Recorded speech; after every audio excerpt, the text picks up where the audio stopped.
বিদ্যমান সংবিধানের অসঙ্গতি দূর করতে কাজ করছে অন্তর্বর্তী সরকার। সাম্য, মানবিক মর্যাদা এবং সামাজিক ন্যায় বিচার সমুন্নত রাখতে এরই মধ্যে বেশ কিছু প্রস্তাব দিয়েছে সংস্কার কমিশন।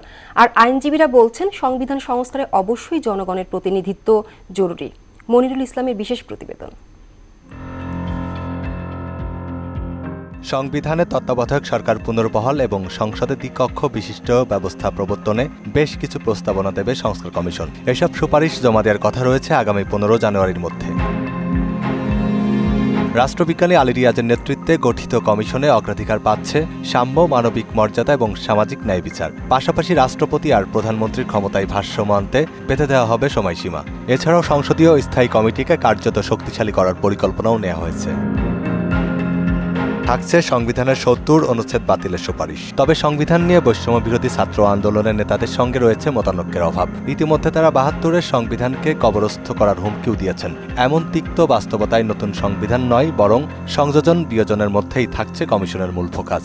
কমিটি ফ্রেমওয়ার্ক করতে হবে, যেটা সরকার করেছে, সেটা একটা করে সেই ইয়েগুলি আপনার আইডেন্টিফাই করতে হবে। তারপরে আপনার পাবলিক পার্টিসিপেশন এনশিওর করতে হবে। 17 বার সংবিধানের সংশোধনী আনা হলেও জনগণের আশা আকাঙ্ক্ষার প্রতিফলন হয়নি। আইনজীবীদের মতে ক্ষমতা পাকাপোক্ত করতেই এসব সংশোধনী আনা হয়েছে। 17 বার এরই মধ্যে সংবিধান সংশোধনী হয়েছে, কিন্তু যেটি জনগণের আশা আকাঙ্ক্ষার যে বিষয়টি, সেটির বাস্তবায়ন কিন্তু আমরা লক্ষ্য করিনি।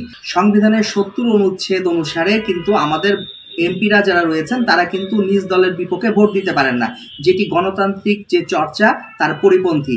এবার সংস্কারে জনগণ সহ অংশীদারদের মতামত নেয়ার কথা বলছে আলী রিয়াজ কমিশন। 3 জোট সহ 28টি রাজনৈতিক দলের প্রস্তাবনা নিয়েছে কমিশন। পাশাপাশি 7 সংবিধান বিশেষজ্ঞ, 27 বিশিষ্ট নাগরিক, 10 জন গণ অভ্যুত্থান অ্যাক্টিভিস্ট এবং অনলাইনে মতামত নেওয়া হয়েছে অর্ধলক্ষাধিক মানুষের। 142 অনুচ্ছেদে জনগণের গণভোটের মাধ্যমে সংবিধান সংশোধনের পক্ষে বা বিপক্ষে মতামত দেওয়ার সুযোগ রয়েছে, যেটি বিগত আওয়ামী লীগ সরকারের সময় এটিকে অগ্রাহ্য করা হয়েছে।